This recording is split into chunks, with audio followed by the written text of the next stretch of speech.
Hello, hello, hello. Today I'm joined with Evo, and we're going to be talking about accelerationism, whether it's a good idea, whether it's a bad idea.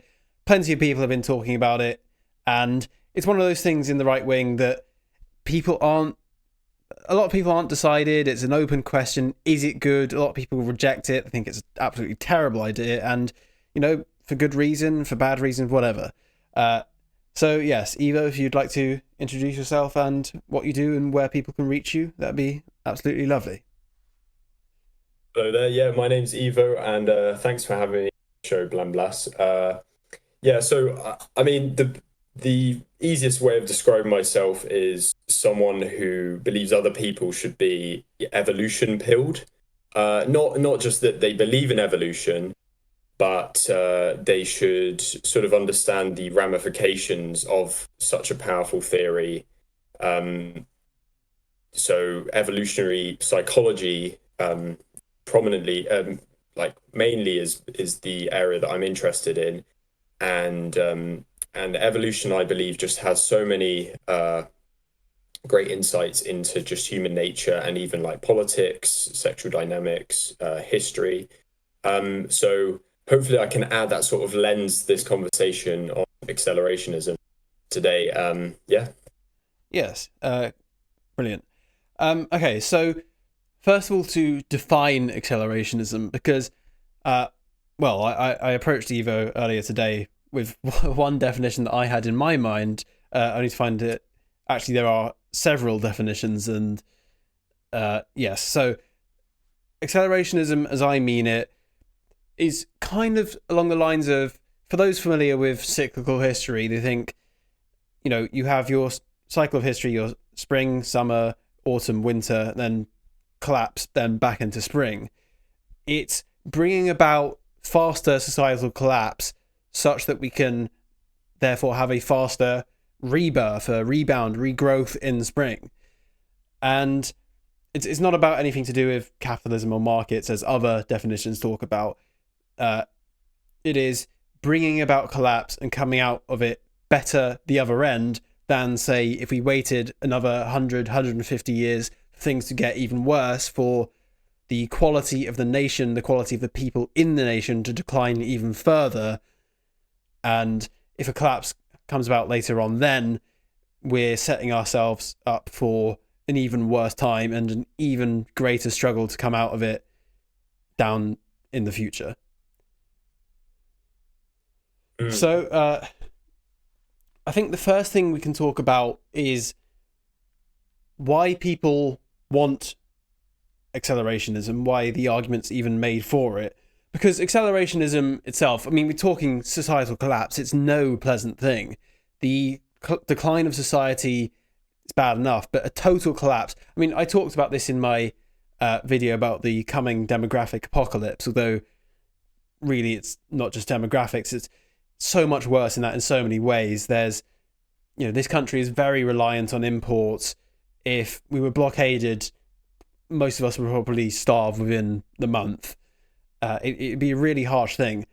But there are many problems we have in modern society that people argue that we do need accelerationism to put a halt to those things and come out of it the other side before things degrade even further and further. So, Evo, if you perhaps would like to give a bit of flavour about the aspect of genetic selection in modern society.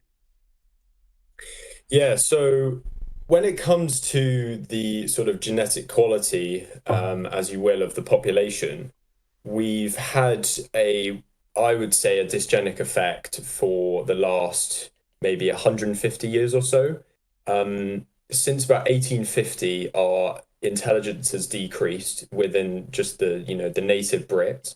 But more than that, we have immigration, and for a country the size of the UK, it's not going to be able to take like a sponge so many immigrants coming in, just flooding in, whether it's illegals, coming over from Calais because they know they're going to get a bed and breakfast and whatever they want, like the freshest plums on the planet when they come into the UK, or whether it's the legal immigrants who, while paying into the system, they will.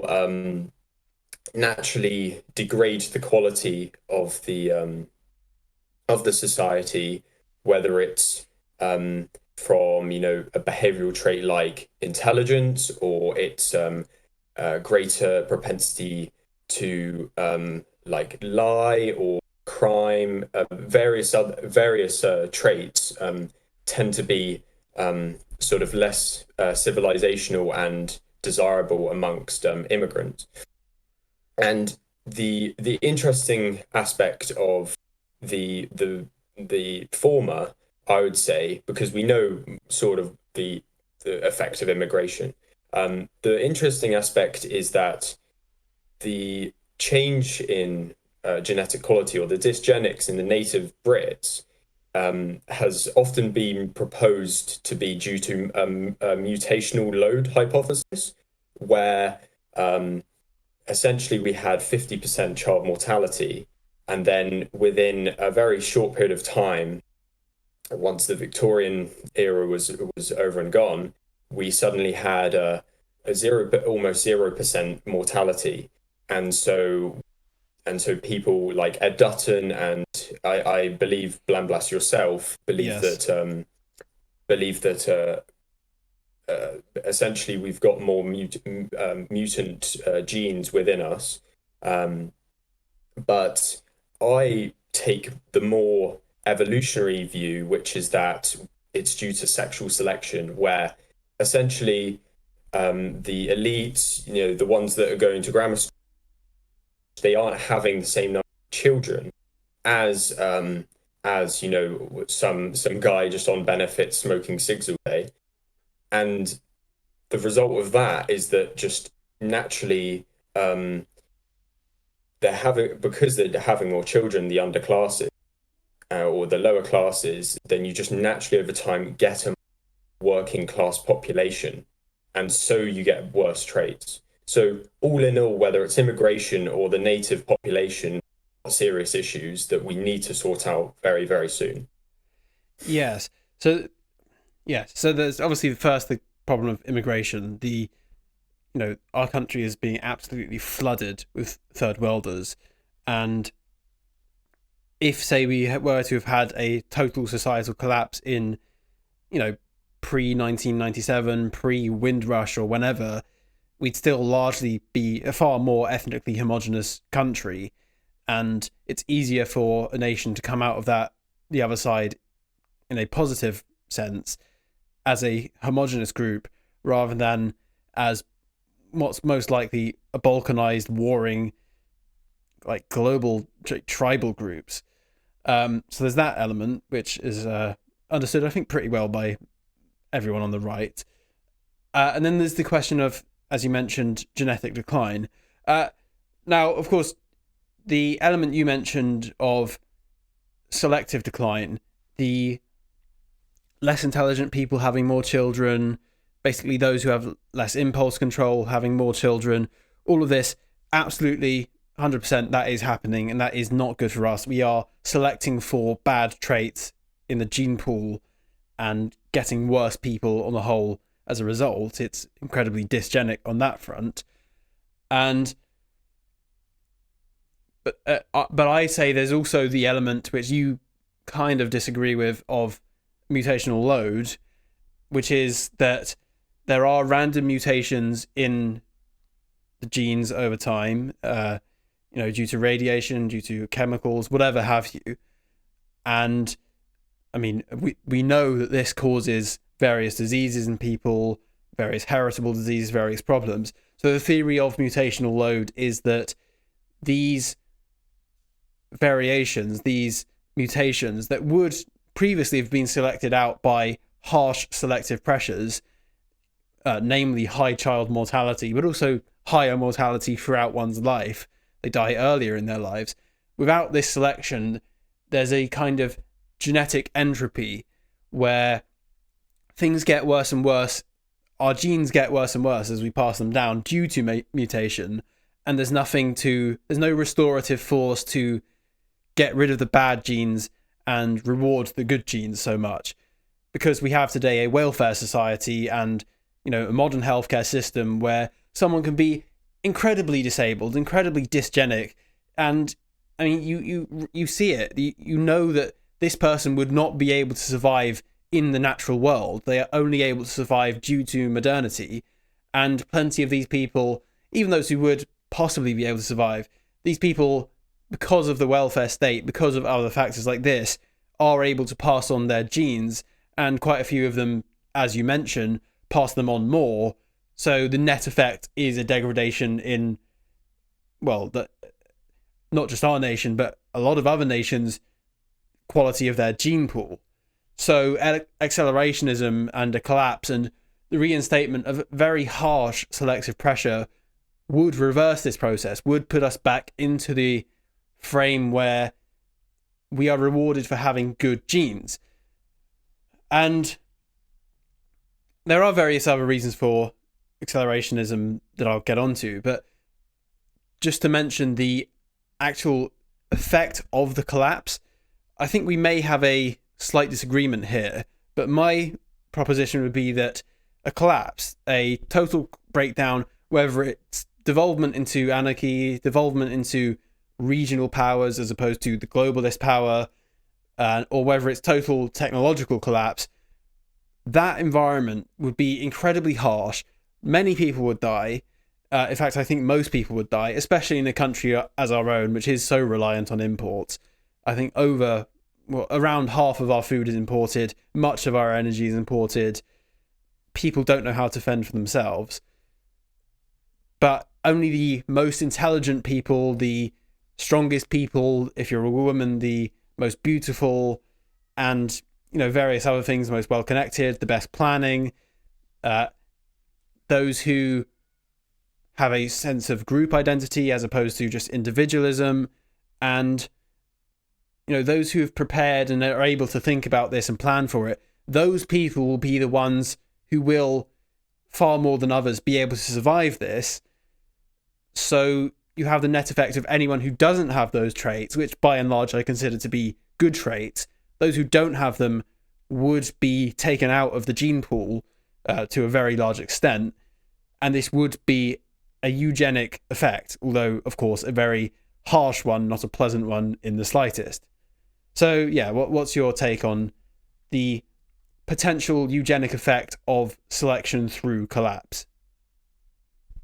Yeah, it's very interesting because eugenic is almost tautological. It's like, you're saying that it's eugenic to have the people with the traits that made them survive. You're basically saying surviving is good. Yeah, yeah. But yeah, there's an interesting, as you said, there's a potential, change in the average behavior, something like extroversion or the desire to build a community. That will probably be selected for largely because only those ones strong existing communities will be able to survive a collapse, and either to huddle money together or just fend off outsiders who are trying to purge on the resources they have. Mm-hmm. And then but I think on the whole I don't think too many traits will change. The main worry for me is that the selection will be actually not that much of a strong filter because of it being like more of an implosion than like a true sort of filtering out with a sieve. If you think about the US, if they had some sort of accelerationism happening there, like let's say it happens right today, I imagine those middle states, the Trump voting states who have a more of a subsistence lifestyle. I know it's they don't provide money, they don't provide food just for themselves, but they've got farms, resources to survive. I imagine because a large chunk of America is like that, they could probably, have these separate like states form where, you've farmers all huddling together and helping each other. But because somewhere like Britain just doesn't have the same level of food supply, I think we only make roughly 20% of our own food. I believe it would be more of an implosion than anything.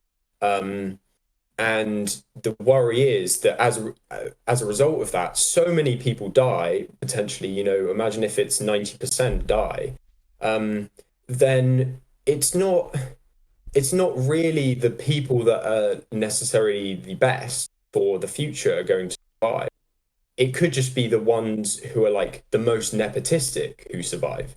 I've come to the conclusion that nepotism is probably not the best thing, though it can win in the group of can win in the battle of selection if you have universalist simulations of agents versus ones that are ethnocentric. The universalist ones sort of die over time, and that happens in almost every simulation.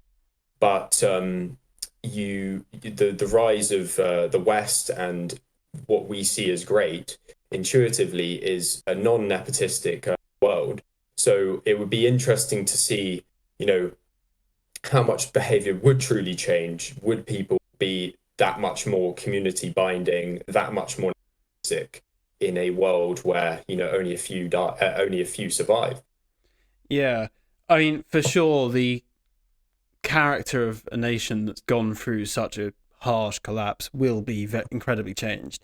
And although I think the people who survive it would be better mentally geared towards survival and better genetically geared towards survival, the actual character of the nation will probably be far less pleasant to, just in general, far less pleasant than it was before. People used to having to fight for their food now, having to use violence to defend themselves. It's an incredibly harsh, it's more naturalistic, but I mean, if you are, as most people are, fond of the, very gentle and good nature of the English nation, that's likely to go away. So in that sense, yes, it's something to be very cautious about and something to keep in mind that this is not acceleration does It's not. not a utopia. Well, It's yes, not a exactly. utopia. It does not restore the Britain that people knew and loved. It's creating a new environment with new hazards and ultimately new people. I mean, if we talk about my position on it is I take the cyclical history view. We can't go back in the cycle. We cannot restore what once was. I don't think so, at least. You may disagree. And although we can have a new spring as a people, we will not be the same organism. If you take the analogy of a flower, the flower grows in spring, grows in summer, wilts in autumn, dies in winter. The flower then comes back in the next spring is not the same flower. It's a different organism. We would be a different people, a different nation. And it's more than likely that we would be, basically our nation as it was so pleasant, so lovely, so good, so wholesome. And people were so trusting of each other. It was so productive. All these great things that, we all knew and loved, or at least we have heard stories of and read about in books, on TV, wherever else. All of that is likely to go away and is unlikely to come back. We are unlikely to get so lucky again as a people that, the argument can be made. And, if you take anything other than an absolute strict adherence to a purely like evolution pilled lens and a pure matter of survival or death, the actual character and quality of the nation will probably get worse. So I do understand everyone's objection to accelerationism, to collapse on that. However, my point would be that actually, again, with the cyclical history view, the cycles of history are inevitable and unavoidable. Collapse is coming, whether we like it or not, whether it's drawn out or not. So, to an extent, yes, it's an unpleasant thing to bring about, and especially to bring about quickly. But at the end of the day, are people who object to accelerationism, are they doing that as are they trying to, in a way, being selfish and individualistic and saying, oh, well, I want to enjoy the last days of prosperity? And are we potentially just sacrificing growth potential and eugenic potential for future generations just because we want to live almost like boomers? We want to, still live off the high prosperity times of decadent modernity. It's a question that needs answering, really. I'm not sure what your thoughts are on that. Yeah, I just think that you can sort of, well, we've got this cycle, as you say. You've got the summer of civilization, which is what you would say the boomers are living off. Well, no, Or no, even I'd potentially say the before. boomers are living in the early winter where things are getting worse. Um, but I think prosperity is highest in the late autumn and early winter, but that's where it starts to get worse. Um, but I think boomers are the first generation to almost in a way bring about decline. Although that's not quite accurate. The decline set in earlier. Uh, I wouldn't say boomers are in summer. I think summer is still a nation in growth. Summer for us would be more like uh, late medieval, I think. But yes, Oh, anyway. really? Not the peak of the British Empire. No, that peak of the empire is autumn. Usually the peak Oh, in cyclical history terms, yeah, is the autumn is the peak of a nation. The winter is the nation in decline. And we are absolutely in decline. Boomers were in decline. well, this is interesting because I don't know as much about this cyclical view of history. So, what would be the summer then, in the sense of, what, yeah, what's Yeah. I the mean, general traits of the okay. summer? I've made I think a couple of videos on cyclical history on my channel. I also went on a James Sino stream to talk about this, and I'll link that in the description to this video as well. The genesis of the nation, you could say it's Anglo-Saxons coming in from Northern Europe. You could say it's King Alfred the Great. The spring, therefore, is, let's say, medieval feudalism. The summer becomes, I say, late medieval, Tudor, Reformation era, Henry VIII kind of time. The autumn is the British Empire. Peak autumn is, um, let's say, British Empire before America got strong. And then the winter, you can, it's kind of hard to define. You could put it at around the World War One, World War Two, or you could put it just after. But winter is the time we're in now, where things are declining, they are getting worse, but we still have a lot of prosperity and we have a lot of decadence.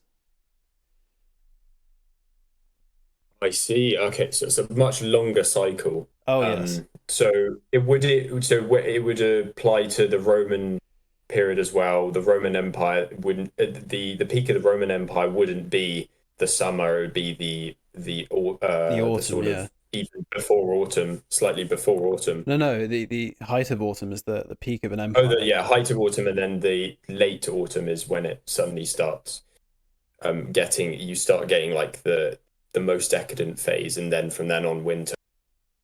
Yes, well, winter's the declining phase. Yeah. Then the actual end of winter is the, I think the term that's academic agent used in his book is the spark, where essentially you have the collapse, you have the conquest from an outside group or the collapse from within. It's usually the former, but yes. Okay, so my question then would be, um, if as you illustrate from actual evidence, like the history, uh, cycles happen. There's a cycle of civilization through this sort of seasons model. Then surely we could only ever then get up to something comparable to what would be seen as, I don't know, the peak of the British Empire, which is in the autumn. Surely, like, you would want to break that cycle in some manner through, a more evolutionary lens, like engineering and actually truly changing human nature, so we don't start, like, going up in this lift to the peak and then just always having to go back down. Yes, I think most people who, I mean, cyclical history, that view, especially as compared to the progressive view, it's a tragic view of the world. It's saying that we are doomed and there's nothing we can do about it. I'm sure everyone who believes in cyclical history would far rather live in a genuinely progressive world, not in the modern day woke progressive as the terms come to mean, but the world where things can only get better. Uh, but fundamentally, we believe that for all the efforts that every nation that's gone through the cycle has tried, realistically, it's impossible to stop the decline. It would be lovely if we can do it, and if there is any way to do it, it is through technology. And I think a eugenics approach is, a very good approach uh, to try. But for many reasons, believers in cyclical history tend to accept that, as tragic as it is, this is the world we live in. This is natural, and we just have to deal with it. The success of a civilization creates the conditions for its own decline. So it would be nice if that cycle could be broken, but personally, I don't believe that it can, especially not for us this late on, as we have no power. We are run by elites who, I don't know if they despise us, but they're at the very least incentivized to despise us. Their incentives are at our expense. As far as I'm concerned, harsh as it is, this is the situation we're in. We just have to deal with it. Well, lucky for you, I am that genius who can rid you of your stereotypical pessimism, British pessimism. Uh, no, not entirely, but I believe that the main issue, as I talked about with this sexual selection being stronger than gravitational load theory, that the negative relationship between IQ and fertility is the fundamental reason we would go through these cycles. If I just lay it out like very simply, you've got the birth of like a complex world to navigate that requires intelligence, and that will be selected to some extent.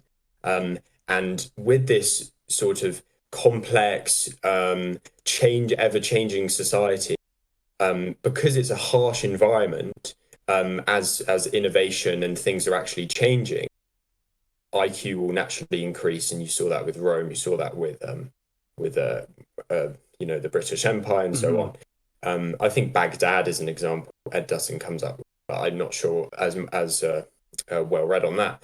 But anyway, uh, I think that then, yeah, once you then get into the winter, late autumn, we'll say, you no longer have this harshness because everything's sort of solved for everyone because of all of the fruits of the intelligent men and women, mainly men, who produce everything. Then then everyone becomes all comfortable, sort of like in that scene from Wall-E where they're just like Yeah. burgers and just sitting in chairs. Everyone's like that nowadays because of all the fruits. And so no longer do the intelligent people have the harsh conditions of whether having to navigate a complex society or just generally harsh, like, protection against like natural disasters and etc. or viruses, diseases. They just don't have the same number of kids. And I believe the only way to really solve this is genetically select a positive relationship between IQ and fertility. And I believe this will be very tricky because I believe IQ and fertility are on the opposite end of the spectrum.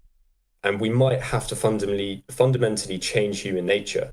If you have a spectrum, you have a fast life history strategy, was called the R strategy, and on the other end of the spectrum, you have the K strategy, which is the slow life history strategy.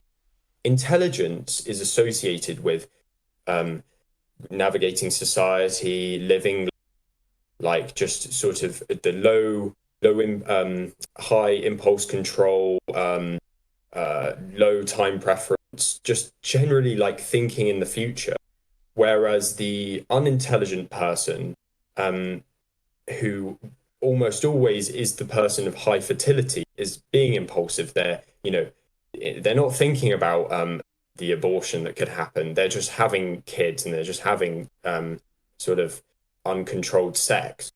Um, so the main issue I see is that even with something like embryo selection, which is just selecting for the best of the stock we have, picking the ripest fruit of the fruit market, we need to actually like change something in our DNA for a slow life history strategist to also have that fast life history strategy nature having high fertility.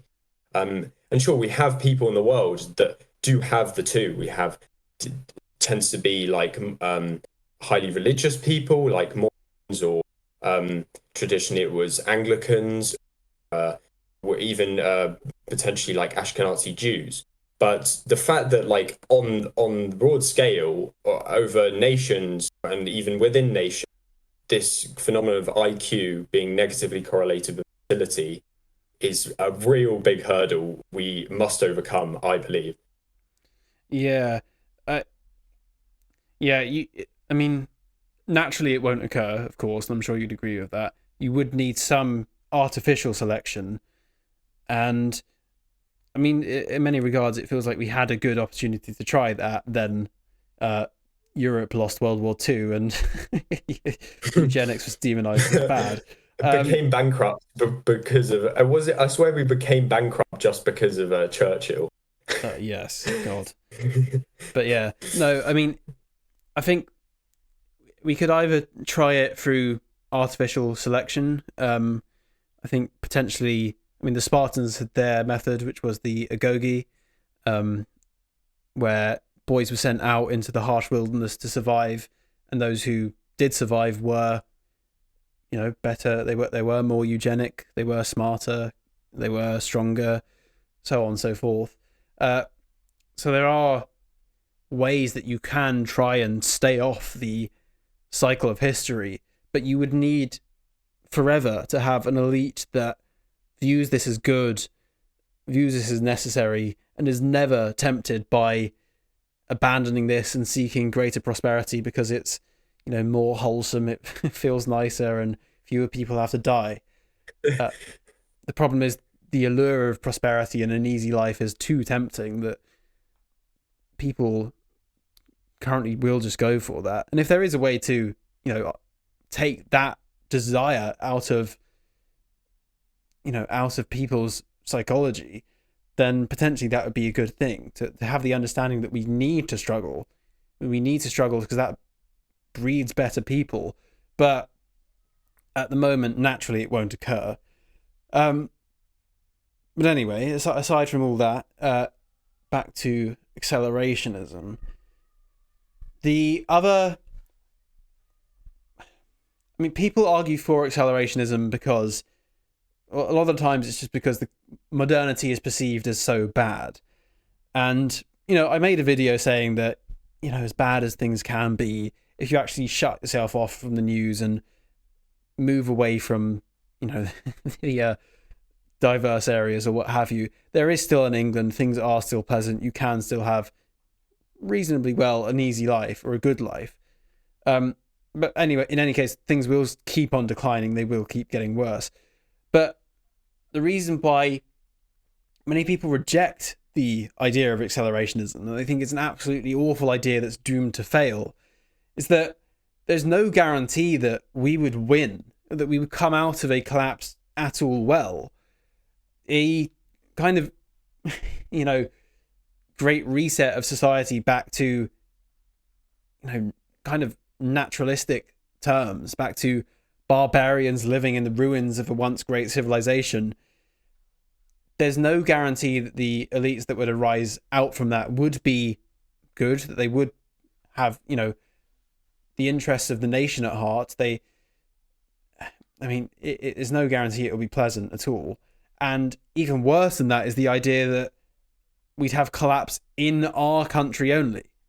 If we were to have collapse in our country only, in Britain only, the inevitable would happen. We'd be invaded by some other country. We'd become slaves of them, whether in paper or just in reality.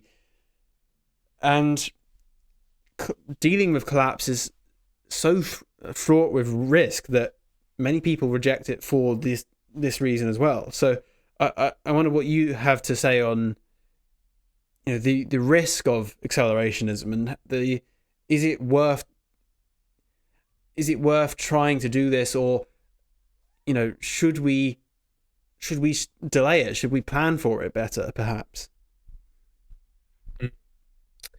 Yeah, I mean, I think we should obviously have a stronger sense of community. Maybe we should all go to somewhere like church or some other sort of formalized institution so that everyone can have a community before something like this happens. Or maybe have it secretive, so the other rivaling groups in the country are not seeing it coming, and we have the advantage over them. But I think what was I going to say? Oh dear. I was actually going to potentially be optimistic, and I would say that taking this evolutionary lens, that the Northwestern Europeans and particularly Brits have a very innovative approach to like harsh conditions. And if you look at, let's say, East Asians, yeah, they're very smart, but they're nowhere near as innovative as the Brits. And if you see like the history that's happened there, you've had great empires, they fall, then suddenly they grow back, and there's this very, very strong cycle, at least in somewhere like China, the Chinese Empire, yeah, I can't remember the exact names of all, because I'll probably do a racism. But but anyway, the Qing dynasty, one of those, yeah. But anyway, that's it, yeah. You see that one interesting aspect of those collapses is that they were bad.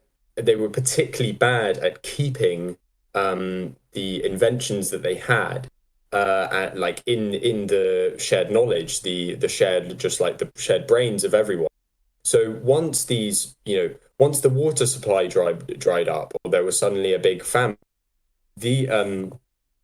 these Chinese empires, they fell, and they just didn't have that sort of, whether it's they didn't remember the knowledge of make something like that uses wheels and moves things along, or they just weren't as innovative. It took a very long time for them to then get back up to an empire that they were proud of.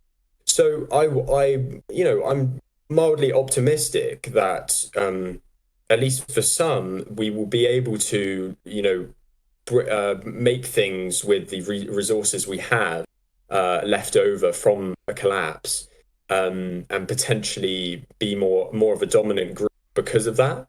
And I know the rate of innovation is not going to be that fast. You can't suddenly make like a Tesla car within 5 years just using some tin foil you find on the it's mildly optimistic. But the fact that we've had all these great geniuses that caused the Industrial Revolution, and the fact that just generally we're more innovative, our comedy's better, all of that, hopefully we would be the force of progress that brings back the light of civilization. Yeah, I mean, there's an argument to be made that, to the extent that culture is a genetic trait, it's evolutionary psychology and so on and so forth.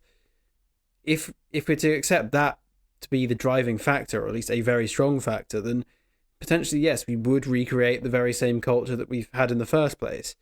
Now, I think in reality, it's not quite as simple as that. That selection would be different. We would evolve in different directions, but fundamentally, we'd still be us. And if we're still us, we're still inclined towards the same things on a natural front.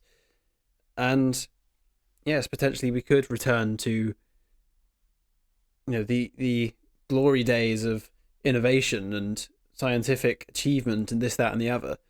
It's certainly a thing to consider and not dismiss. But yes, I think we've said I think we've given the most of the key points on the pros and cons of accelerationism. Are there any others, just quickly, that I've missed, or? I think that's a good summary of the Yeah. the process of So, how a collapse would come, why we should have a collapse. But certainly there's plenty we missed on the specifics of how we would have an advantage, and that's almost a good thing. We want, people to come up with ideas of why we would or how we would do great things once, everyone's in these harsh conditions. yeah, there is certainly that. And I mean, even on the demographic question, I said this in my, I believe it was my members only surviving the apocalypse video. The English are smarter, fitter, stronger, so on and so forth. Whereas, your average Pakistani community lives off welfare in a very urban environment. Who's going to survive that? Probably more of us than them. So there are various arguments in favor of accelerationism and collapse. And then, of course, there's the argument that if collapse is coming inevitably, then it's better to do it now than later on, when perhaps we'll have more immigrants, we'll have an even smaller share of our population being native Brits, native English, Welsh, Scots, and Irish. We'll have an even further degraded genetics, so on and so forth. If collapse is inevitable, if we literally cannot do anything to stop it, then I think there's a very strong argument to say that we should pursue accelerationism to the extent that we can affect things at all, or at least that it's a good idea in theory. However, in conclusion to the idea of accelerationism, and I plan to make a video on this concept later on, probably this month or next month. Currently, we are not ready for collapse. We're not ready for revolution either. We do not have the networks. We do not have, we're not prepared for it. So, although I can see the allure of accelerationism, I think if we went for it full steam right now, it would only be asking for trouble, and more than likely, we would not be the ones who, literally you and I and our sphere, the people we love and care for, would not be coming out of this well. I think what we should be doing instead, perhaps, is preparing, building our own industry, things independent of the state, things that are, that could survive a collapse, that can survive the decline. Definitely we need to be building up community and communal self-reliance. And this is the way that we have to navigate decline and collapse. And only when we feel that we are in a good position to come back after a decline, after a collapse, or what have you, only then should we even be entertaining the idea of pursuing accelerationism. And again, I'm not sure to the extent that we can actually affect things ourselves. We are people who don't have real power, don't have true power. We're not governing elites by any means. But in any case, yes, I think, although I'm, not totally put off by the idea of accelerationism, I don't think it's a good idea right here, right now. And I think it's too fraught with risk for us to pursue. I think we should be preparing. And even if we prepare and then decide not to do accelerationism, or it turns out later on that collapse potentially could be avoided, we need to do preparation that is a good thing no matter what, even in such a case. And creating communal self-reliance is a good thing no matter what. So I think taking that approach is kind of, it keeps everyone happy and it's good no matter what. So that's the approach we should be taking. But anyway, I'll hand it over to you to give your conclusion, your closing thoughts, any disagreements you might have, or what have you. I think you summarized that very well. I want to end on a more uplifting, light-hearted, which is that basic. Okay, so Blamblas, do you go to the gym? The, the home gym, not the actual gym. Okay, but you work out, you do weightlifting, not lifting dumbbells and stuff like that, right? Yeah, not maybe as much as I should, but yes. Yeah, it might seem a bit off topic, but on the light-hearted note, I think if more people, go to the gym, this is a more of a metaphor sense. Um, go along, like turn up every week or every day doing something like making themselves stronger, and that could be also mentally as well, then we will see, um, a stronger fight if this collapse is inevitable. Um, and I don't know why in my mind it's funny a funny idea to think that if we got everyone just in the gym and they just became super wham, then we could fight off all of the illegal immigrants that have come into the country and are fighting age. So you have this batch of like kids just all bigger than all of the illegal immigrants who are like 10 years older, and then and even with the naivety and the youth would do something great. So yeah, yeah, that's me. Yeah, sorry about that. That's all right. Yes. All right. Well, I suppose it's good to end on a positive note. But yes. All right. Well, thanks everyone for watching this. I hope you found this an interesting discussion. I'll link down below the discussion I had with Evo yesterday. We were talking about a few of my videos, potential points of disagreement, of clarification, and I think it was an absolutely excellent conversation. That will be on Evo's Substack, so I'll link that down below. Please do go and watch that. Thank you for watching this. Evo, it's been an absolutely amazing discussion. Thanks for coming on. I'll see everyone in the next one. Like, subscribe, do whatever the hell you want. Have a nice day. Cheerio. Bye, everyone.